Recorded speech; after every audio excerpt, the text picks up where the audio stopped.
For those who think, why am I doing these free strategy calls? There's something I'd like to bring up. So when I first approached you several months ago, I know it's been a protracted period. I've been away a lot, and that's fine. But I approached you, and you very quickly responded, initially through email, and we set up that first call.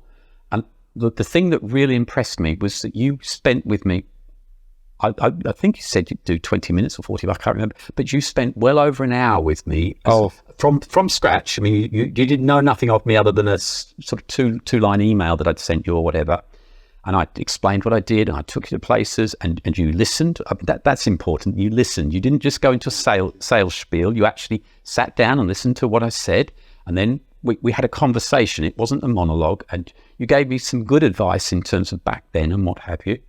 There's a certain discussion over the financial aspects and that, but we had that discussion, and you told what would be expensive, what wouldn't, because clearly, getting things like motion graphics would not be in my budget and that kind of stuff. So, but we had the discussion, and then coming down, you've traveled some distance to come to me, and you've been very willing to do that. You got here at the crack of dawn. You're not going to get home till late, so from my point of view, it's been a delightful experience that you've been interested. I'm a one-man band. I mean, what I like is the fact you've shown an interest in making it as good as possible. All day today, stop, we could do it better by doing it this way and that. So, for what it's worth, it's just the fact that you've engaged with a client, and the whole the whole intent of someone like me approaching you is to do it better. And so I feel you've taken a positive interest in that. My first rule is to make sure that all what I do will work for my client purposes.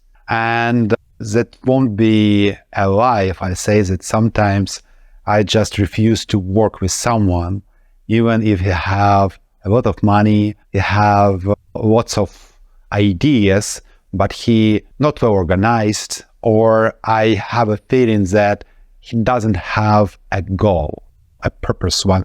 Why is he doing that? In your case, I understood what you want, and I'm really pleased to work with nice content and do some nice video editing that you can proud about on the output. And when you reached me out, and I understood that you live not so far away, just 2 hours by car, that means that we'll be able to create something that I'll be able to proud. So that's why I took an hour just to help you to set up everything. Yeah, that's why That's why I took an hour with each new client and helped them to set up their studio for free before we start the video editing, and help them to buy the equipment that works for their budget as well, because this is my hobby. You've been engaged and interested in it, as I am in the actual subject that I'm teaching. I mean, so I think it's been a good synergy of the two of us. It's almost the same way. You have so many same brand equipment, yes. Yeah, and all those electrical things here around. I was pleased to work with you today. Thank you for the conversation and for the opportunity to film all of that. Very welcome. Been great.